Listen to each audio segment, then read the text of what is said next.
What's up, everyone? It's Power Pandemonium, and welcome back to another episode of the Royal Phoenix Podcast. Today we have our guest Landoe Cray, who is our streamer of the month. How are you doing, man? Welcome. Thank you. I'm actually doing really good. Amazing. I'm doing really good. Thank you. So we here, another stream, another quarantine-styled. Yeah. These podcasts has always been the idea of being in this like room to another room. It has never been an idea to have people in the same spot. So we're kind of good with this kind of idea of podcasts. So we don't need to worry about that. I mean, you have a ton of options using online media to reach an audience. Yes.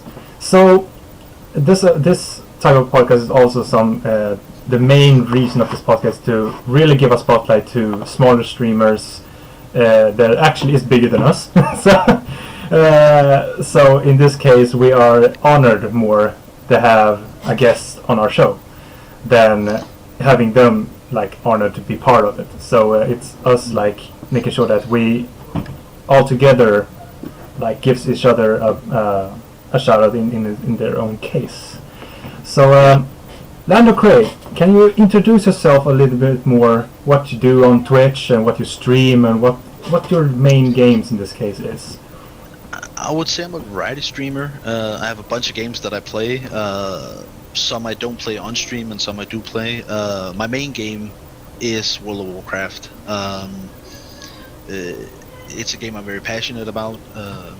I also play other MMOs like Elder Scrolls Online, Star Wars: The Old Republic. There's another one. What's it called? Lord of the Rings. Sometimes. But I keep going back to stuff like Elder Scrolls and Star Wars because online gaming has had been introduced to me back in '95. So I guess that's my first love when it comes to gaming. And other than that, play League of Legends, Diablo, Ghost Recon, stuff like that. So there's no limit to what I'm playing and what I'm not playing. I'm willing to try most games because I'm a gamer. I'm not just I'm only this kind of gamer or only that kind of gamer. I'm ready to play most games and have a laugh, especially with friends. Great to hear. That's also a very interesting thing when it comes to streamers in this case of like the smaller ones, and that they try everything, and they don't have to be judged because of it. The problem when you get a bigger like status, like let's say Ninja in this case, he is always going to be connected to Fortnite because that's where he's big from. When it comes to smaller streamers, there's always that we are the majority. Our variety because like you said, we're all gamers and it doesn't really have a genre in itself to say which type you are. Nah, and it's kind of fun because way back when I met my girlfriend, I actually met my girlfriend through World of Warcraft. We talked about what is a gamer. Back then it was very focused on male or female gamers, who could be a gamer, what is the, are you a girl playing video games, or a guy play video games? And I tend to just say, if you're a gamer, you're a gamer. It doesn't matter if you stand up to take a piss or sit down to take a piss, pardon my French. Because you shouldn't be judged on your gender when it comes to gaming. I mean, some people want to use voice chat, some don't for obvious reasons. But I think it's important that we share a connective passion for gaming, and it doesn't matter who you are. And a lot of people now, 2020, doesn't really care if you're a guy or a girl playing video games. So I think that's cool that you can be you, playing whatever game you want. Great to hear.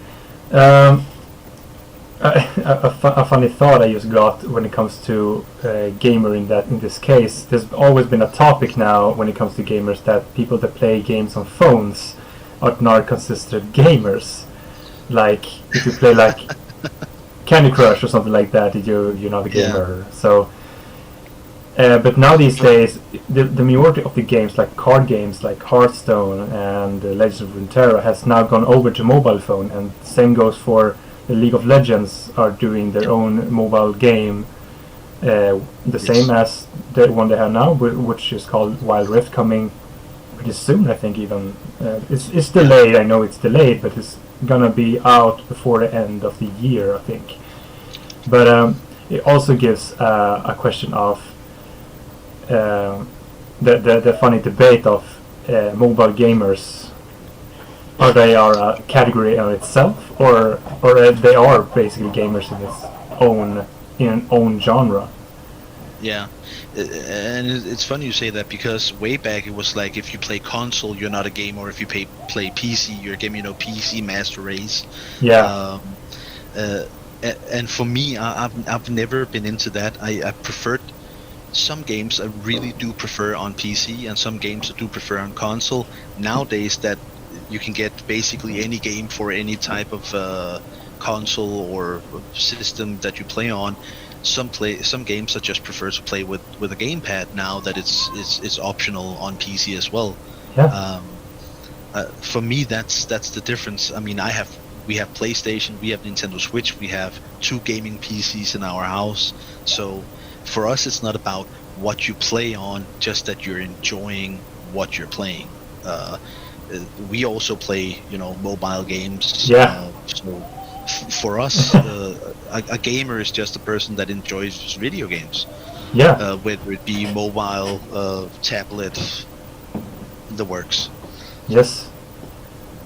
Oh, I see your quality has gone low now. Apparently, you got pixelated a little bit. Oh yeah. Oh God. It's like we have a mystery guest now. Well, we're talking about the point of games that are actually going like multi-platforms. It's also like gives more people to join forces and play together as well, which is now we go into that era now that games like Fortnite and games that are going to mobile phone and also available on PC and multiple consoles. People can join together and have fun together. And now when we have the COVID-19 pandemic, it's very important to have those kind of games that can bring people together even though we are far away. Yeah, I completely agree. And games that has been a console exclusive has now taken the opportunity to just branch out to other, like Death Stranding is now on PC. Or is it now on PC? I think it's coming out. I actually don't know. It's coming to Steam at least. And it was a PlayStation exclusive. Back in the day, Crash Bandicoot was a PlayStation exclusive, if I remember correctly, and now he is multi-platform. Same goes for Sonic the Hedgehog, who was even a Sega exclusive. Now is doing the Olympics with Mario.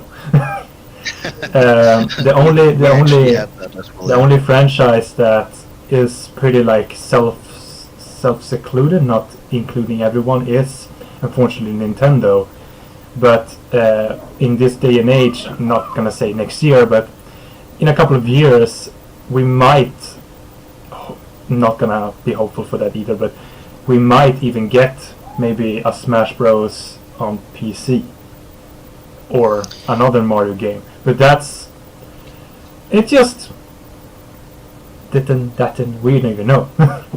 Nintendo might stay the same in like 30 more years, and we're still gonna beg for a Smash Bros cross-platform game. I mean, they're still around, so I guess they're doing something right at least. Yeah. I think it's just now that Animal Crossing has been tipped off the #1 spot when it comes to video games. Yeah. And that's an exclusive. And there's also, I think it's something Ghost something Tokyo, which is also going to be a PlayStation exclusive, which a lot of gamers actually were very, very outraged about. Which I do understand, because I've seen the trailer, and it's a game that looks very interesting if you're into that kind of games. So I understand that people want multi-platform games, but it's also very expensive to develop. People need to know that as well, that you don't just develop a game for multiple platforms overnight. Yes. Which also brings back to Death Stranding in the case that it was just PlayStation exclusive, and then after that success it decided to go out to Steam because of the good response it got only on PlayStation. Yeah. It's Kojima as well. It's Kojima as well. So he has whatever he do, it becomes a masterpiece, and the wait is always going to be something that we all expect from him. It's like waiting for James Cameron for the next movie or something like that. It's worth the wait. A good that's true, but a good example of doing stuff right. Final Fantasy, when it launched, was for some people, most of the players, a huge disaster. The Final Fantasy 14 Online. The online version. They took it down for a year. Yeah. Listen to the players, listen to the fan base, and rebuilt the entire game, which has now got a huge popularity and it is still rising in this day and age. So, developers listening to the player base is also very important. Yes. And with some games, it's just they don't. So doing it right also has a financial impact that you might have to take something down for a while and fix whatever issue that might be. A game I'm going to try. I just played the intro of the game. Is Vampire. Vampire with a Y? Yeah. Yeah, that one. Okay, I've seen the trailer for that one. It's pretty good. That was a console exclusive, and playing it on PC with mouse and keyboard. I understand why it's a console exclusive, because the movement with mouse and keyboard is horrendous. It is simply horrendous. You have a controller that you can connect to the PC, so you switched over to that instantly after the experience. When I'm gonna try it, I'm gonna play it on stream. When I'm gonna try it, I'm gonna use the controller, because playing it with mouse and keyboard, I was ready to pull what little hair I have out of that. So some games just belong steering wise on either console or PC. And the good thing about PC though as well is you can connect the controller if you need if you have the movement. It's not like works with the keyboard. That's different when you have a PC game going out to a console. If it doesn't work with the controller on the console, you won't gonna have a good experience. That's correct. Yeah. So how much have you streamed this month? Because we have a split host this month, because we were going to host you after the last podcast, but you had some technical difficulties. So we gave Murky the split host with you. So when he was streaming, we gave him a host, and when you were streaming, the host goes to you, and it just depended who was live and stuff like that. So I can't remember how many days it was. I think it's 4 or 5, but we had some issues in the family with a person going to the hospital, among others. I saw the last stream. My thoughts go to your family. I hope. Thank you very much. The person gets well. Yeah, it's going the right direction. She's home from the hospital, but it's I have 2 kids. One is 5 months old, so you have to put a lot of time into that. So we have she's turning 6 next month. So you have to balance both gaming, family life, and it can be difficult when you want to stream, because sometimes I stream in the afternoon with my daughter playing Fortnite. I only play Fortnite with her, and she really wants to stream so people can see us play, which is kind of hilarious. She don't want to be on camera, but that's also understandable as well. So but she comes over and say hi, and she really enjoys when people say hi back. But I had a few streams put in some long hours and got a bunch of new subscriptions and what do you call it, followers as well. Yeah. Which I'm very grateful for my little platform or my little corner of Twitch. I feel like I'm less of a spec, so every time I get a sub, I wouldn't say crying, but inside it's like I don't know how to thank these people enough. it's a humble experience, I can imagine. Very much, yes. Very much. I have never on any account being a partner or something like that, so I never experienced the subscription experience yet, but one day might have that experience myself.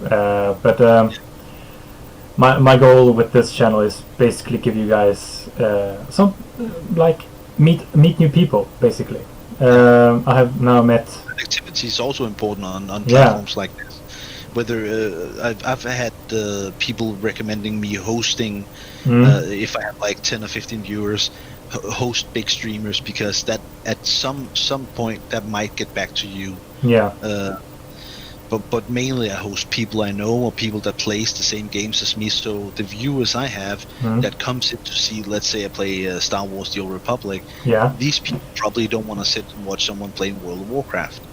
So I try to find people within the Star Wars community and pass it on. So even though I want to pass it on to my friends, sometimes I pass up the opportunity to host friends for other people playing the same game. So the viewers that comes in gets the same experience as they were watching. But mainly I try to keep it within the community I'm in and send on to the guys. Which is also in the channel I can see here. So it's difficult that when you have it's grown to quite a large community, so you can't host everybody, but you want to give a host here and there. So sometimes there's much between a host for someone, and I kind of feel bad because I feel like I don't give everyone that has helped me to where I am now enough attention. If that makes sense. Yeah, it was a difficult decision to decide on this channel as well, to aim for one streamer a month, but also make sure that the ones we have hosted before are welcome to join the podcast in the future as well as a bonus guest if they have the time that we are going to make the podcast next time. So the goal is to basically be like 4 people at once, but the focus is always have me and a guest, which is the streamer of the month, and have that person as a focus, but also invite the ones who's been part of the podcast before as an extra voice to maybe make a longer podcast as well. So the podcast always the goal for the podcast is to reach an hour at least. So it actually gets to become a podcast in our perspective. I have all the time in the world. now the kids are sleeping, and that's also the decision with the people we are having as a guest. They decide which day on the last week of the month we're going to do the podcast as well, and also the time, because I'm fun employed. So I can stream. I'm fun employed. I don't have any income when it comes to streaming, but I love to do it because it's fun, and I love to meet new people and have a big interest when it comes to games. And also, we can talk shit on small things, but it's not the reason about it. It's just to give the person the spotlight they deserve. That's the goal of the stream, the podcast itself. So the title we have today is a Sleep Well Mixer. Yes. I did my last stream yesterday on Mixer. When I stream on my own account, I use restream.io, which means that I stream on multiple platforms at once. And yesterday was the last time I had Mixer connected with that account. So when I stream multi-platforms in the future, I'm not going to use Mixer at all, because they're not going to be here in about a month. And I don't stream that often either. Come again? Are you going to go to Facebook Gaming as well then? Hell no! Hell no! Dude, nothing against Facebook gaming. I follow Zero and Disguised Toast over there, but that's the only people I actually follow over there. So, but I feel like the problem I have with the website restream.io is that you have to upgrade your account, which is you need to pay to make your like page available to stream on. You can stream on your personal account, but that's what I don't want to do that. I'm not gonna do that. So at the end of the day, I have pretty much 5 other platforms to stream from anyway. I have Twitch, YouTube, DLive, and Nemo TV, and of course for memes I use Periscope. Okay. So I have 5 other streaming platforms anyway, so I'll be fine. Yeah. I'll be fine. And Facebook, I have Facebook connected when I go live anyway, so my like page automatically posts with a post said pick your poison, and then there are links to all the 5 streaming platforms I stream from. So it's more like a notification than using it as a live stream platform for me. Yeah. But it's an interesting thought that Mixer just abruptly stops within a month. Go to Facebook, have a nice day. There has to be something in the background that we don't know about. I know the viewership from some of the big streamers going from Twitch to Facebook has been lackluster, so to speak, when you look at the numbers. But there has to be more than just that. Whether they gave out 2 big contracts or I think a theory is or basically they stated it in a post on Twitter, I think, that their vision of Mixer before it was a streaming platform called Beam, which I was part of that community before we switched. We got bought up by Mixer. I had like an emblem logo of the Beam logo when you could see my Mixer account, which I am from that community. So I have been like from 2015 part of that community, and then just jump over to Mixer. But anyway, their vision of making a streaming platform for them, the vision they had wasn't what they could accomplish in that time they had been active. It's been like 5 years now, 4 years they have been Mixer, and the goal they put themselves wasn't even close to where they are now.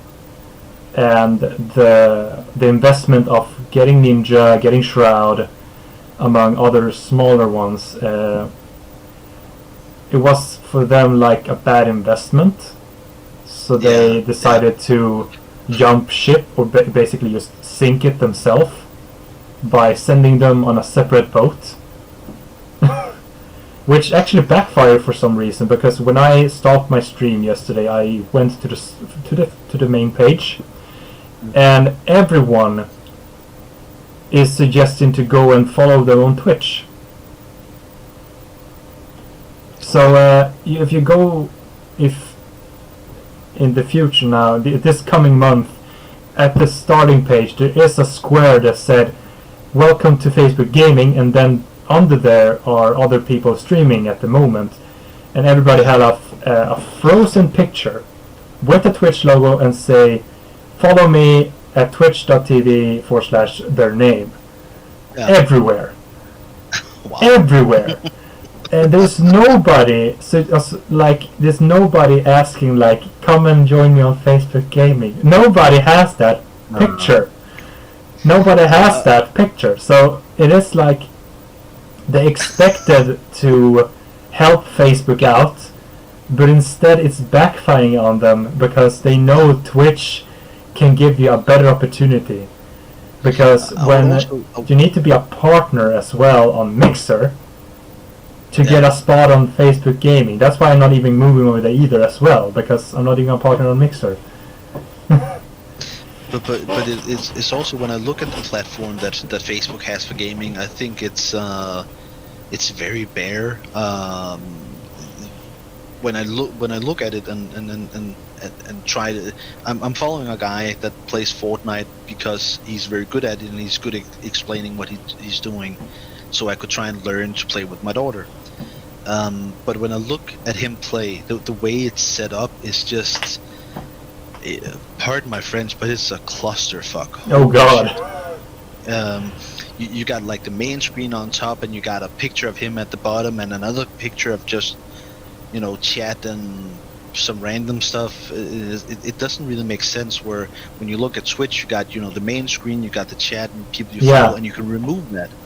Here, if you want to have this guy in the picture, you need to have the three small screens. Well, one big and two small, but it's just.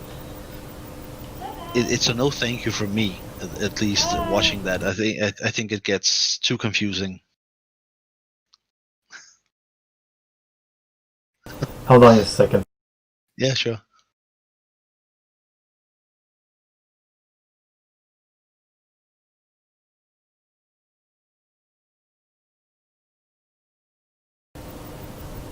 So, wife got home. No, I live with my family. Okay. I'm a student, so Okay. to help out here in my family, I can live with them as long as I keep my studying on. Now we have summer vacation and stuff like that, and now they were doing pancakes. Ooh. And I said, and why don't you have a studio in your apartment so we can come and have pancakes while having that's very rude. Okay. You can't just throw pancakes in the mix and say, oh yeah, but we're having pancakes, and you can sit in 35 degree apartment. I can't have the pancakes right now. I said in 30 minutes I'll be done, and my sister giving me the face like, you're gonna be without pancakes. So I was like, okay. I'll be fine. I have my glass of Coke, so I'll be fine. I work would like this. I would have elevator music going on, be like, 5 minutes, guys, I need pancakes. Yeah, just sure. eating 10 of them in 4 minutes, then coming back. Yeah. Anyway. When it comes to platforms, I would say I've thought about trying YouTube before I started Twitch. Okay. I was thinking about it, but I never really knew how to get into it. Where Twitch was just you log on, you create an account, and you're already just having an account to be a viewer already sets you up to be a streamer. Yeah. On YouTube, I think it's I've tried to look at it, but I'm not a tech whiz, but okay. I'm like, okay. I'm gonna leave YouTube alone, and then I met some really cool people on Twitch that really helped me get going when it came to set up my stream, and I've done a lot of this stuff myself, but when it comes to the small stuff, they really helped me make it better and make it more viewable with customizations and overlays, and I'm one of those guys, less is more. I don't need jungle in my screen. Like some people have, and that's fine. I mean, I'm not judging, but for me, I just want, you got my picture, you got the game. You're gonna watch the game. You're not gonna watch me. I'm not gonna fill, 1/4 of the screen. I don't want to be one of those people. Yeah. So when it comes to the setup and being introduced on Twitch and getting into this community where everybody is helping everybody out in one way, shape, or form has been fantastic. I mean, I every time I get a chance, I can't thank these guys enough. So it's for me, it's just been a natural thing staying on Twitch instead of saying, okay, it could be interesting on whether it be Mixer or YouTube or whatever. It's just I got this here right now, and I'm not gonna try my luck somewhere else. Not because I'm afraid to have to build up a viewer base again, but just the hassle of figuring out something new when you're not a tech whiz is like, oh god, I can't be bothered. In my perspective, when I the thing about YouTube is basically that it is a video uploading platform from the beginning. It's like you present yourself, you get the channel, you get the administrator, Oh, that's a nice comment right there. Thank you, Thunder. Shout out to Thunder. He's taking a break right now from streaming, but he's a fantastic streamer, very cool guy. Yeah. But just a heads up, if you go into Need for Speed Heat and he's there, stay away. He drives like a maniac. Oh, okay. Like I said about YouTube, so YouTube what? So YouTube has like a plugin when it comes to streaming. Yeah. So it leaves you feels bad, man. Oh, I don't know why I have bad as censored. Okay, now we know. So it leaves you like it's gonna give you. If you want to stream on YouTube, you have to like let it be for 24 hours. So they can like confirm that you can be available to do streaming on YouTube, because they're looking for the videos you have made before and how the views and that has been, and they're pretty nice and letting you with a pass anyway. But it is like the waiting game when it comes to YouTube. If you want to stream on YouTube, you have to wait for at least 24 hours to get confirmed. If you haven't been confirmed earlier, you can just pretty much go on the get-go. But Twitch, I remember when I joined Twitch for years ago, and I say that it's simpler now to join the streaming aspect of Twitch than before. They have made it so much easier to just stream on Twitch. That's why we're doing the podcast on Twitch, because even though we like YouTube as the platform they are, we make videos under our name. Wow, you guys hated me more with desync. I'm just fast, and then you don't see me and feel bad about it. The full text doesn't even show in the chat, but I read it for you. When it comes to other platforms of streaming, they have the same idea that Twitch has, that you need a key and you're good to go. YouTube is another way around, that you have to wait for at least a day,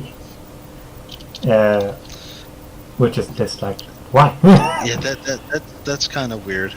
Yeah, and they did YouTube Gaming, and it just became a shit show that as well. Like, nobody wanted it. They just wanted YouTube to be two things at once. They did a good job with music, but they still have a lot to work to do when it comes to gaming. Now that gaming itself has fallen down a cliff, and everybody is joining Twitch for streaming. Yeah. Like, the only ones that I know that stream on YouTube is the ones that are pretty much paid to work there, like Landoe Cray or the 100 Thieves team, if we can say so. Yeah. But I think Xfire also had a platform at one point that you could see on their page or something like that. Yeah, I heard about that. How it was. But that's way back. Way back. Yeah. Way gone now. But no, I think when it comes to YouTube, with the new takes they have on how you have to behave on the platform and how you can't say certain things or use certain words, or you be demonetized and whatnot. I think that's also what stops a lot of people from coming there when it comes to not only making videos but also gaming in general.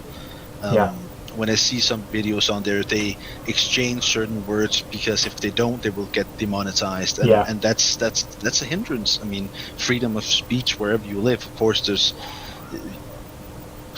you have to, some words you have to don't use. Be careful. When it comes to just generalization, when it comes to just speaking that, saying pardon me, but shit and fuck. Some people would censor themselves from saying that. Because they're afraid of being demonetized, and if I sit on Twitch, I can say that as loudly as I want, not loud enough that I wake my family, or else my girlfriend's gonna kick my ass. Respect to the ones. but I think that's a hindrance when it comes to platforms, that they want to censor people from saying certain words. just in general, and I think that's bad. I think Yeah.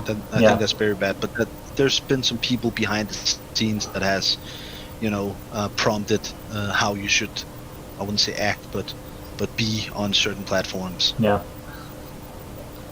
No, that's a very interesting topic as well when it comes to being yourself on camera, or not Twitch or like live streaming as a genre in full.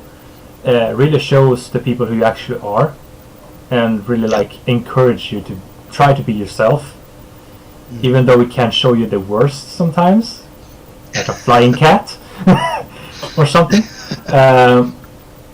Yeet. But it really shows you how it really can show that there's no like nobody's is the same. Everybody's different when it comes to acting. Yeah. I would say I try to keep as much as me on stream. I grew up in some rough places. Let's call it that. Same here. Be nice to, Same here.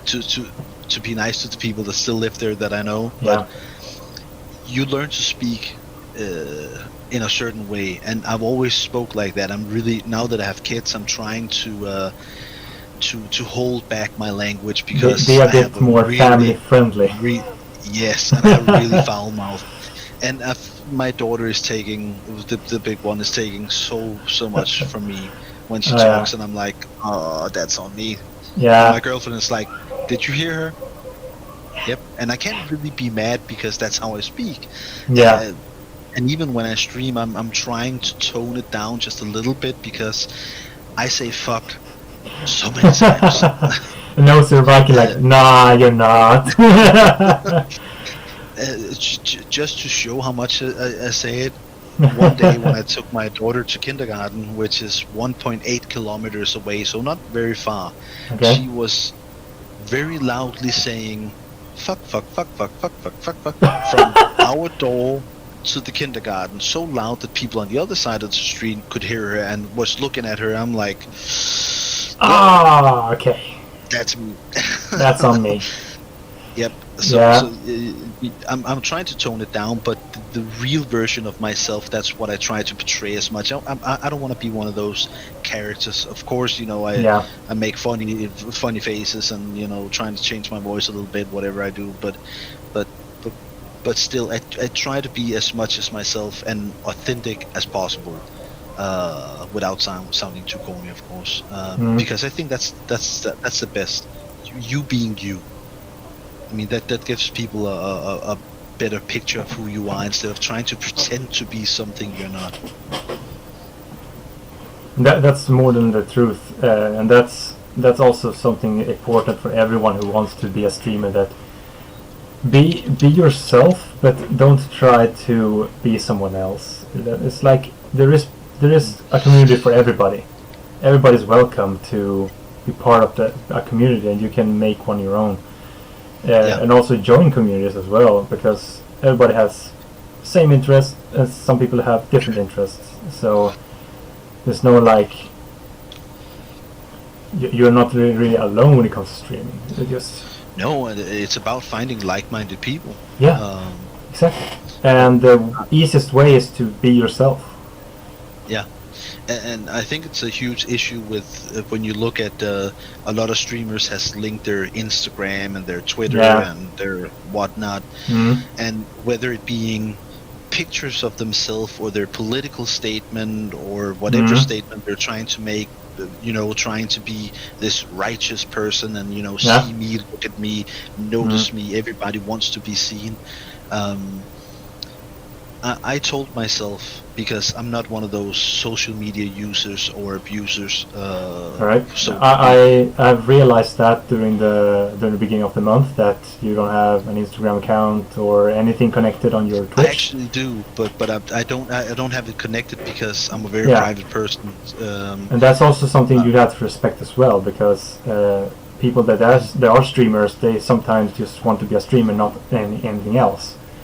Yeah. I just want to be me, and the reason I stream is not trying to be, I need to be like Ninja and make $10 million. If I could, hell yes I would. Of 10. course. I mean, I would lie if I said I didn't want. 10 is not enough for Ninja. He got 30 million when I got released on Mixer. So I think he has some like higher standards than just 10. Shroud got 10, but Ninja got 30 million. I like, what? To be released. That's the funny thing. To be released from Mixer.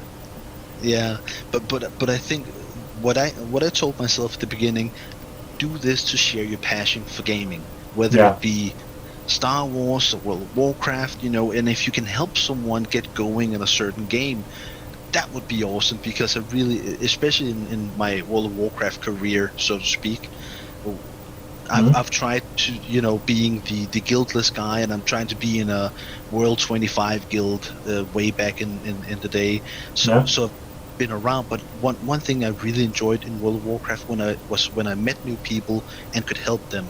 So share my passion for maybe one certain game, but if not more games. Instead of being one of those, I need an Instagram to show, look at me, I have this fabulous lifestyle. I'm the most boring person in the world. So, you and me both, dude. You and me both. I have an Instagram connected, but the only thing I had is like my profile picture is a black picture. I don't even have my face on it. No. The last picture I did was a black picture of Black Lives Matter, and there's like, I don't have that interest in life either. So especially now we are locked up. So and I'm a dance teacher as well. But now that summer is here, I don't even work during summer. Okay. I only work during the school like months. So my daughter is actually attending dance class at her school, and they just started summer vacation as well. So so the only thing I have basically is me, my PC, and a bunch of videos to edit, because I love to edit videos. And from what I know from one of my friends, is stuff like that can take a hell of a long time. Yeah, but it's like a Zen garden for me. It's like when people like cutting the trees from you, like the bonsai, the bonsai tree. For me, it's like editing a video is my bonsai tree. So that's just for me. It's like inner peace. Anyway, so we are closing in on like how long have we streamed? 46 minutes, which is pretty good. Yeah. We are not even half of the things I wanted to talk about, but we'll see. Knock it out of the park. Knock it out of the park. So they have delayed Cyberpunk 2077. I don't really care, to be honest. It's not a game I've been interested in. Either. No. A game I'm really interested in. I'm really interested in. I was going to go to the next question instantly, but do you have a game that you're interested to come, or do you have a game that you're anticipated for? Oh yes. Oh. Assassin's Creed. Okay. I would. Why am I not surprised? Like, I can ask every Scandinavian. Every Scandinavian is excited for this. Even I'm from Sweden. I'm not even near a Viking, but I'm Swedish, and I'm really happy for that game to come out as soon as possible. The question for me is, if your passport is Swedish, then you're a Viking. The end. Oh, thank God! I'm born and raised here in Sweden, and getting that confirmed from another Viking is just like, yes. But I'm just saying, I'm ginger. We are the supreme. Yeah. Okay. The interesting. Let's talk more about Assassin's Creed in this case. So basically, Assassin's Creed Valhalla is the game we're talking about. Yes. Let's see if my screen switch is gonna be good enough, because we're gonna have a trailer here, hopefully like looping here while we talk about it. It's easy on the OBS. I'm using another program today, so that's what we are seeing you do as it is right now. We talked shit about it before, but I'm sorry. That's the only way we can see this trailer. So we're gonna have the trailer rolling in the background while we talk about it a little bit more. So Assassin's Creed. Ragnarok is not the name. God damn, what? What are you talking about? Valhalla. And now that moves as well. That's not good. What? Okay, screw that. God damn it. I accidentally deleted the screen. Alright, so Assassin's Creed Valhalla, the Viking game, people have... Like, Assassin's Creed, we are expecting to get a new game from them for like less than a year. So they're always going to drop a new Assassin's Creed anyway. Yeah. But the Viking story, it is exciting for us at least.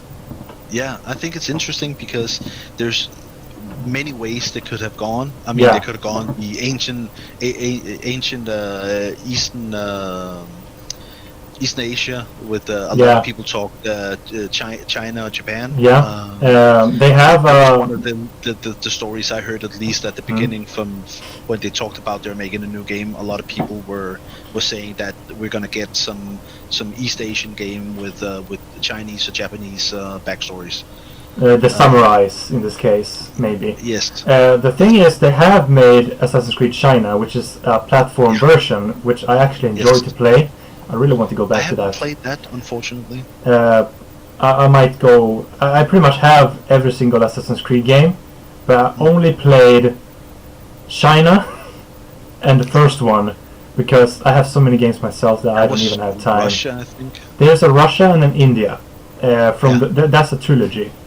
And they are not even connected with the main story whatsoever, so it's a side story in this case. Yeah. Which is perfectly fine.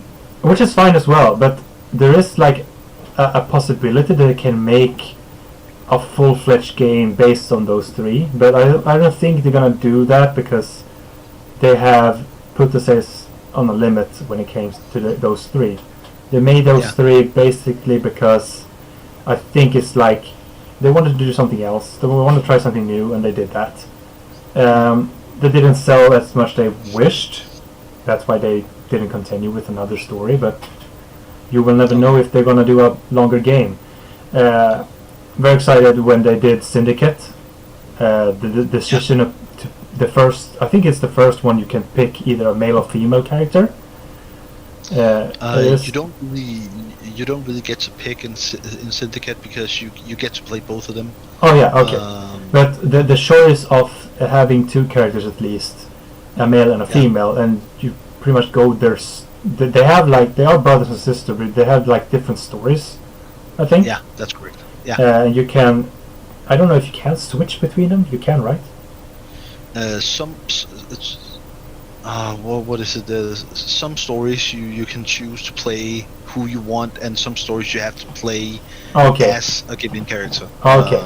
I got it for free on Epic Game Store, so okay. So I haven't even tried it yet, but I'm really excited for that one because I really like games that are like connected to like England. Yeah. Like London or like the English. Like history-wise, they have a very interesting history to make games in. Yes. So I completely agree. Yeah, and that's also interesting when it comes to Valhalla because we are in Norway or something first, where we have our village, and then we go into England and wreak some havoc.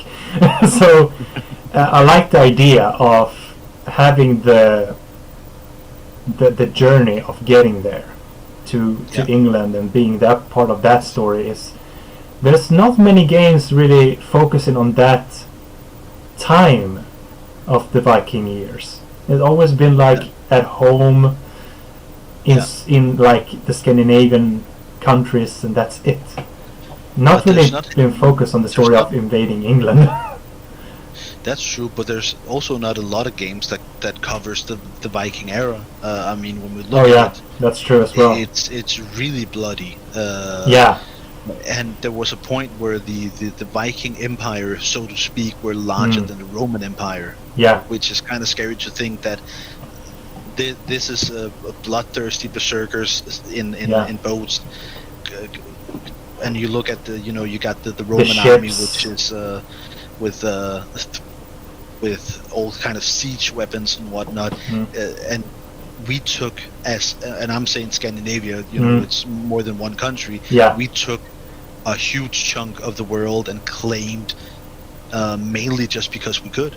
I mean, a lot of people couldn't withstand the way the Vikings fought back then, which is and it's also fun to think about. You know, yeah, they were very primitive compared to some of the nations they invaded.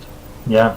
It was like no mercy as well when it came to like visiting other countries. Like, we like gold. Can we get that? Maybe we can make a nice sword with it. So we'll take it. Oh, you wanna fight for it? No problem, brother. Give me my axe. Brother, give me my another one. Give me a beer. It's like, and the way they also like the religion and like the Odin, Thor, the way they honor their gods as well. It's just interesting to see. Hopefully, and they will mention those gods in Valhalla. Hopefully, and it could be a very good like. Because Assassin's Creed, the thing what I like about that franchise is they're really focusing on history. Even though storytelling is very huge in the game. They do some small details when it comes to some stories because there has to be something unique about the game, like a plot twist or something like that. But they always try to stick to the actual story from the times before. Yeah. And that's what I like, and that's one of the things that really made me fall in love with the Assassin's Creed franchise. Where I think I played number 1 a little bit, and I was like, it's kind of weird to steer, and I was playing on a keyboard when I tried it first. The controller is way better when it comes to Assassin's Creed. Controller is way better. I switched over as well.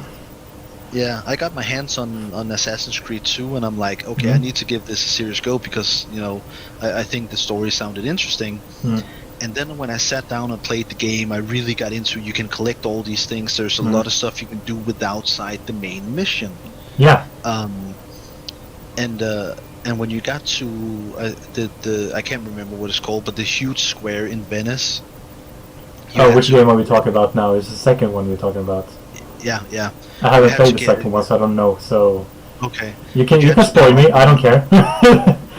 You had to come up on some rooftops, and I'm like, this looks familiar, and I went in, I googled the square in Venice where and even though it's it's smaller than what it looks like, they really did a number trying to depict it as close as to the original as possible, which I thought was so cool. And when you played the game when you came to Rome, and the way it looks back then, and you can find pictures online that kind of similar to what they kept it in the game, so that the way they try to stay true to the actual history of the atmosphere world and what game exactly, I think was fantastic. And that's one of the things that really drew me into the game, where you have this cool story about a faction, the Templars. They did exist. They probably still do. Who knows? I'm not gonna try and we'll never know. And it's say a secret. They don't. You're assassins for a reason. But I mean, they took some real life stuff and put into a game and made it hugely interesting, and that created a huge buzz. Some games were not as successful as others. Yeah, that's fine. true. But the way they depict the games, trying to be as true to the the history of the given era, I think that's a huge thing to do in a game, trying to build in a story that matches this time period. I can totally agree with you with that. So I have also tried, I forgot to mention, the first game I bought was Assassin's Creed Unity. The reason was because me and my friend wanted to play together, and that was the first time you actually could play together in Assassin's Creed. Problem though is my PC was garbage, and the hair became like Pocahontas without any control. But the coolest thing that happened when I played the story is the beginning of the game, after the tutorial-ish tutorial, you can say it was still a tutorial in this case. This first save point when you get to see Paris during the French Revolution, it was amazing to see. Even though it was a bit laggy though, but the details on Notre Dame was mind-blowing. And big props to Ubisoft in this case, because Ubisoft is the people behind the game, and not only Assassin's Creed, they also did a great job with other titles which is necessary to have realistic footage, like Steep, the snowboard game, or the Alpine game. Yeah, that is. I have it on PlayStation. It's fantastic. I saw the documentary. They actually lived like up in the mountains in Italy and stuff like that to really get the feeling of riding correctly when you are in the game. It's like the dedication Ubisoft makes for these games are like really respectful. It is, yeah.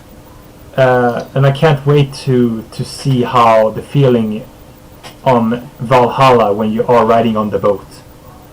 Like the waves is going to be so realistic. Just you talking about the waves will be so realistic that you might get seasick of it. That's things that you get excited for. It's like I can't wait for it to be released. Like, and maybe see some streamer, maybe you seasick. Like, oh, I'm getting seasick now for the waves. God damn. I'm gonna have a bucket next to me. Keep on going. Yeah, and have like a counter in the corner, like times I've been seasick, like 320. All right. Yeah. So. Another game, just to touch down on, you mentioned Cyberpunk. Yeah. Just one thing. You said it's postponed, which it is. Yeah. Get like again. a month and a half. And you said you don't care. I don't care either, because I would rather have a game that's. Of course, there's going to be bugs. There's also always going to be bugs in releases, but I would rather have a game that is taking half a year or a year longer to make to have as much of a clean game as we can get out. That was the reason why they delayed it as well. Huge props to them for actually saying we want to make sure you get a finished product as much as possible. Or you can do a No Man's Sky and just release it and then patch it later on after 2 years being good. Yeah. But that's the thing. I don't think they get enough props for saying, we would rather hold back a product so the consumer actually gets what they're paying for, instead of, okay, you can't play the game for 3 months because, we're too fucking lazy. Pardon my French. Yeah. And I would say not enough gaming companies want to do that. They want to do the early access. We want to push the game. By the way, you want early access, you have to pay the full price of the game. Even though it's garbage. Exactly, and then in 3 years we're going to release the game and maybe patch it up a little bit and have a nice day. So I think what CD Projekt Red is doing is the correct thing, even though big props for them. That's also respectful. You have to respect the decision they make, even though they have said a specific date that they're going to release it. They're still honest to say that they are not happy with the outcome when it's going to be released, so they delayed it because they're not happy with the results or how they want the vision they have for the game. Another game I'm actually excited for, it's also a Ubisoft title. It's Beyond Good and Evil 2. Yeah. And that I'm not sure what to expect from that, to be honest. I got it away. Hold on.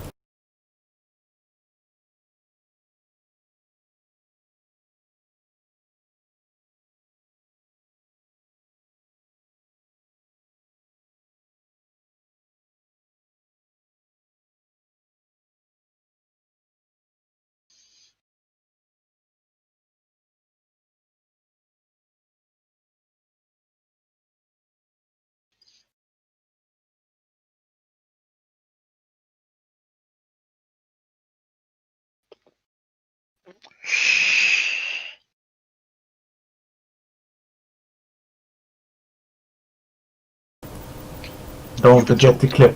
Don't forget the clip. No, don't do that, please. We have reached the 1 hour mark, so we can pretty much just round up the episode.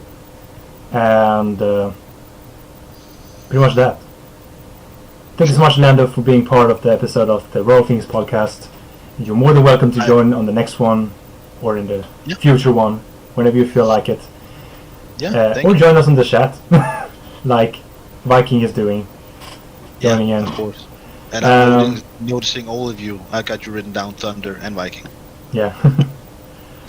But I appreciate it. I thank you very much. Yes. So, it's time for the time... Oh, god damn it. God damn it. Okay. It is time for you, Lando, to give the next month's shout-out streamer. I haven't actually had the time because of the family issue we had here, unfortunately. So I haven't had the time to confer with anybody. Yes. But I think it was Murky that you co-hosted. Yeah. I think you should go with him if, of course, he wants to join. Yeah. That's a very good decision as well. I was thinking the same. If you didn't have any, we can pretty much give Murky the host of next month and give him the stream of the month as well. Yeah. Let's go with that. Unfortunately, like I said, I haven't had the time because of the past week here Understandable. Has been extremely hectic. Yes, understandable. So, let's see if he's live though. And he is not online. That's great. That's great. That's fantastic. Okay. Let's just find somebody you want to give a host for today, and we're giving Murky the full streamer spotlight next month from then on. You know what? I have a bunch that are interesting, but there's a couple here right now that is streaming. They're streaming Apex Legend. They're called the Phoenix Combo. Phoenix. We actually got into the channel because of Viking, due to they had some issues with people using fake accounts. So, so they should get some love. All right. So we're giving them the host, the raid. We're gonna raid them actually. So we're not gonna host him. We're gonna raid them. And thank everybody for stopping by on the second episode of the rpxpodcast with our guest Landoe Cray. Hey! If they wanna support you, you know where you have to find him. Follow him on Twitch. Yes, he's a good guy. The Ginger Nation. Be part of the Ginger Nation. Yes. Paint your hair to be part of it as well, to really support him. And we see all on the next episode, which is pretty much at the end of the next month. With Murky in this case. And maybe some of you has been part of the podcast before, like Viking, Lando, or even Eddie from the pilot episode can maybe join in as well to be a bonus guest. We'll see. Alright, take care everybody. I'll see you all on the next one. I'm part of Pandemonium and I'm signing out with Shoo!